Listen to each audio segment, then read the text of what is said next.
Film शुरू होती है 80 के दशक के बंबई में, जहां अल्बर्ट अरोगियासामी यानी विजय सेतुपति 7 साल बाद घर लौटता है। अल्बर्ट की मुलाकात पड़ोस के अंकल से होती है, जो उसे उसकी मां के हाल ही में निधन के बारे में सूचित करते हैं। अल्बर्ट से संपर्क न हो पाने के कारण अंकल को अल्बर्ट के बिना ही अंतिम संस्कार का आयोजन करना पड़ा। बाद में वह अल्बर्ट को अपने द्वारा तैयार घर में बनी शराब की एक बोतल सौंपते हैं, जिसका नाम उन्होंने यधूम रखा था। क्रिसमस की पूर्व संध्या पर अल्बर्ट बार रेस्तरां में जाता है, जहां उसकी मुलाकात एक अज्ञात पुरुष से होती है, जो मारिया नाम की एक खूबसूरत महिला के साथ डेट के लिए वहां आया था, लेकिन मारिया को उसकी मूक बच्ची एनी के साथ देखकर वह चला जाता है।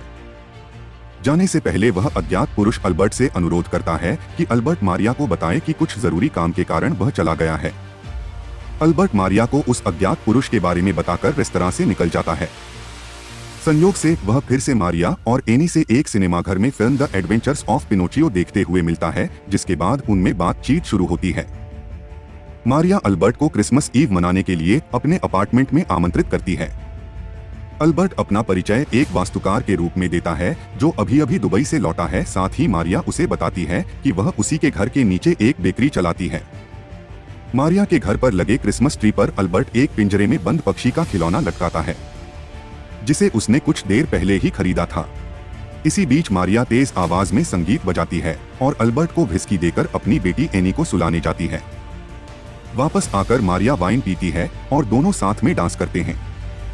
जैसे ही वे एक दूसरे के करीब आते हैं, मारिया अल्बर्ट को अपनी शादी में होने वाली कठिनाइयों के बारे में बताती है। मारिया का पति जेरोम मारिया के प्रेमी का दोस्त था, लेकिन शादी के बाद वह काफी अपमानजनक हो गया था। अल्बर्ट भी अपनी बारे में बताता है कि कैसे उसे अपने बॉस की पत्नी रोजी से प्यार हो गया था और 7 साल पहले वह दोनों साथ में गोवा भाग गए थे। दुर्भाग्य से रोजी अपने पति के पास वापस चली गई थी, लेकिन अब उसकी मृत्यु हो चुकी है। फिर वे दोनों बाहर घूमने जाने का फैसला करते हैं। बाहर जाने से पहले मारिया अपने पति के लिए एक नोट लिखती है कि वह देर रात वापस आएगी। वे एक दूसरे को शहर में अपने पसंदीदा स्थान दिखाने का फैसला करते हैं और फिर अल्बर्ट उसे अपने अपार्टमेंट में आमंत्रित करता है, जहां उसके पड़ोसी अंकल उन्हें देख लेते हैं। कुछ समय बाद मारिया के अपार्टमेंट में लौटने पर वे यह देखकर चौंक जाते हैं कि जेरोम हाथ में बंदूक लिए हुए सोफे पर मृत पड़ा हुआ है। यह देख मारिया रोने लगती है और पुलिस को बुलाने का सुझाव देती है, लेकिन अल्बर्ट कहता है कि वह इस सब में शामिल नहीं होना चाहता। वह खुलासा करता है कि उसने ही रोजी की हत्या की थी और पिछले 7 साल जेल में काटकर आया है और उसी दिन रिहा हुआ था। वह कहता है कि उसकी उपस्थिति से उन दोनों पर अनावश्यक संदेह हो सकता है। अल्बर्ट वहां से निकल जाता है, लेकिन जाने से पहले वह अपनी सभी उंगलियों के निशान मिटाने की कोशिश करता है, परंतु पिंजरे में बंद पक्षी वाला खिलौना ढूंढने में असमर्थ रहता है। घबराया हुआ अल्बर्ट पास की एक चाय की दुकान पर चाय पीकर खुद को शांत करता है, लेकिन वह आश्चर्यचकित हो जाता है जब देखता है कि मारिया नॉर्मल होकर अपनी बच्ची के साथ घर से निकल रही है। उत्सुक होकर वह मारिया का पीछा करता है, जो चर्च में आधी रात को सामूहिक प्रार्थना सभा में जाती है। वहां वह बेहोश होने का नाटक करते हुए कैटरर रोनी पर गिर जाती है। रोनी उसे अस्पताल ले जाने का फैसला करता है। अल्बर्ट उसकी मदद करने के लिए हस्तक्षेप करता है और रोनी अल्बर्ट से अपनी कार चलाने के लिए कहता है। रास्ते में मारिया को होश आ जाता है और वह अपने घर जाने के लिए कहती है। अपने अपार्टमेंट में पहुंचकर मारिया उन दोनों को ड्रिंक्स ऑफर करती है और ऊपर आने के लिए कहती है। घर के अंदर का दृश्य देखकर अल्बर्ट हैरान रह जाता है, क्योंकि ना तो जेरोम का शव वहां था और वह पिंजरे वाला खिलौना पहले की तरह क्रिसमस ट्री पर लटक रहा था। अल्बर्ट को कुछ समझ नहीं आता, क्योंकि जब वह दूसरी बार यहाँ आया था तो वह खिलौना वहां नहीं था। मारिया म्यूजिक चलाकर उन्हें ड्रिंक्स देती है और एनी को सुलाने के लिए चली जाती है, जबकि रोनी मारिया के साथ सोने का इशारा करता है। मारिया रोनी से उसकी खोई हुई घड़ी ढूंढने के लिए उसे चर्च तक ले जाने के लिए कहती है और अपने पति के लिए एक नोट लिखती है कि वह देर रात वापस आएगी। रोनी अल्बर्ट को रास्ते में छोड़ने का सुझाव देता है, जिस पर वह सहमत हो जाता है। अल्बर्ट को मारिया पर संदेह था, क्योंकि उसने चर्च में देखा था जब रोनी कार लेने गया तब एक बूढ़ी महिला ने मारिया को उसकी घड़ी वापस दी, जिसे उसने अपने पर्स में रखा था। वही घड़ी जिसे उसने चर्च में प्रार्थना करते समय गिरा दिया था। अल्बर्ट को छोड़ने के बाद मारिया और रोनी चर्च के लिए निकल गए। अल्बर्ट हालांकि पिछले दरवाजे की सीढ़ी से मारिया के घर लौटता है और वहां का नजारा देखकर चौंक जाता है, क्योंकि जेरोम का मृत शरीर ठीक उसी स्थिति में था जैसा कि जब वह दूसरी बार आया था। वह मारिया की बेटी एनी को सांत्वना देता है, जो अपने रूम में सो रही थी, लेकिन आवाज सुनकर जाग जाती है। अल्बर्ट उसे भयभीत न होने के लिए कहता है और खुद को सांता बताता है। जब रोनी और मारिया वापस लौटते हैं, अल्बर्ट जो एनी के रूम में था, उसे मारिया की रोने की आवाज आती है। मारिया शव को देखकर रोनी के साथ पुलिस को बुलाने के लिए सहमत हो जाती है। मारिया एनी से मिलने उसके कमरे में आती है, लेकिन वहां अल्बर्ट को देख उसे जाने के लिए कहती है। जैसे ही अल्बर्ट पिछले दरवाजे की सीढ़ियों से नीचे उतरता है, वह नीचे पुलिस को देख खुद को चोर समझे जाने के डर से पिछले दरवाजे से वापस मारिया के घर जाने की कोशिश करता है, लेकिन दरवाजा अंदर से बंद पाता है।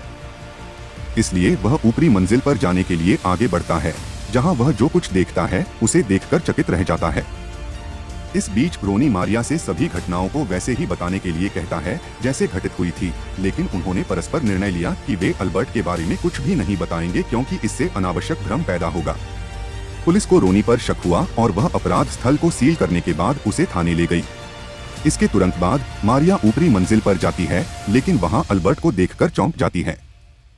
अल्बर्ट मारिया को बताता है कि उसे पता चल गया है कि मारिया ने ऊपरी मंजिल पर रूबरू अपने अपार्टमेंट जैसा दूसरा अपार्टमेंट बनाया है, जहां वह उसे पहली बार ले गई थी और फिर तीसरी बार भी जब वह रोनी के साथ आई थी, जबकि शव निचली मंजिल पर था, जहां वह उसे दूसरी बार और आखिरी बार ले गई जब वह रोनी के साथ आई थी, जिससे ऐसी स्थिति पैदा हो गई जैसे कि जेरोम उस समय मरा जब मारिया एक अनजान व्यक्ति के साथ बाहर थी। मारिया टूट जाती है और अल्बर्ट के सामने कबूल करती है कि उसने जेरोम की हत्या कर दी, क्योंकि जेरोम को उसकी निष्ठा पर संदेह था और वह उसके साथ दुर्व्यवहार भी करता था। मारिया बताती है कि कैसे उसने जेरोम की ड्रिंक में नशीली दवाएं मिलाई और फिर जब अल्बर्ट पहली बार उसके घर आया तब तेज म्यूजिक का सहारा लेकर उसने नशे में बेहोश जेरोम के हाथ में बंदूक पकड़ाकर उसे मार डाला और एनी के संदेह से बचने के लिए पिछले दरवाजे की सीढ़ियों से उसे नीचे की मंजिल पर लेकर आई। अल्बर्ट मारिया को मदद करने का आश्वासन देता है। वह डुप्लीकेट अपार्टमेंट को नष्ट करने का निर्णय लेते हैं। ऐसा करते समय उन्हें रोनी का पर्स सोफे में छिपा हुआ मिलता है। अल्बर्ट फैसला करता है कि रोनी के पर्स को अगले दिन वह चर्च में लॉस्ट एंड फाउंड विभाग में दे देगा। वह मारिया से सांता से उपहार के रूप में एनी को पिंजरे वाला खिलौना देने के लिए कहता है और अपने अपार्टमेंट चला जाता है। पुलिस पूछताछ के दौरान रोनी अपना पक्ष मजबूत करने के लिए पुलिस को अल्बर्ट के बारे में बताता है। अगले दिन अल्बर्ट को पुलिस स्टेशन लाया गया। अल्बर्ट पुलिस को बताता है कि वह नासिक जेल से पैरोल पर बाहर है और उसने रोनी को यह तथ्य नहीं बताया था, लेकिन वह रोनी के बयान को सच बताता है। मारिया का बयान भी उनके बयानों से मेल खाता है। पोस्टमार्टम रिपोर्ट से पता चलता है कि जेरोम ने आत्महत्या की थी। पुलिस रोनी, अल्बर्ट और मारिया को रिहा कर मामले को बंद करने का फैसला करती है। रोनी बताता है कि उसने जानबूझकर अपना पर्स मारिया के सोफे में छिपा दिया था ताकि वह उसे खोजने के बहाने उसके घर दोबारा आ सके, लेकिन दूसरी बार जब वह आया तो उसे पर्स नहीं मिला। मारिया के अनुसार वहां पर्स नहीं था। रोनी कहता है शायद कोई चोर मारिया के घर के अंदर घुसा था और चोरी के प्रयास के दौरान उसने जेरोम को मार डाला होगा और उसका पर्स लेकर चला गया। इस प्रकार यह निष्कर्ष निकलता है कि जिसके पास रोनी का पर्स है वही असली हत्यारा हो सकता है। एनी अल्बर्ट द्वारा दिए गए पिंजरे वाले खिलौने से खेलते हुए अल्बर्ट पर अपनी उंगली उठाती है और पुलिस को बताती है कि यह गिफ्ट उसे उसके सांता ने दिया था। पुलिस उन तीनों द्वारा बताई गई घटनाओं को नकार देती है। अंत में अल्बर्ट पुलिस को रोनी का बटुआ दिखाता है और आत्मसमर्पण कर देता है, लेकिन उससे पहले वह मारिया को एंगेजमेंट रिंग पहनाकर उसे संकेत देता है कि वह उसे बचाने के लिए दोष खुद पर लेगा।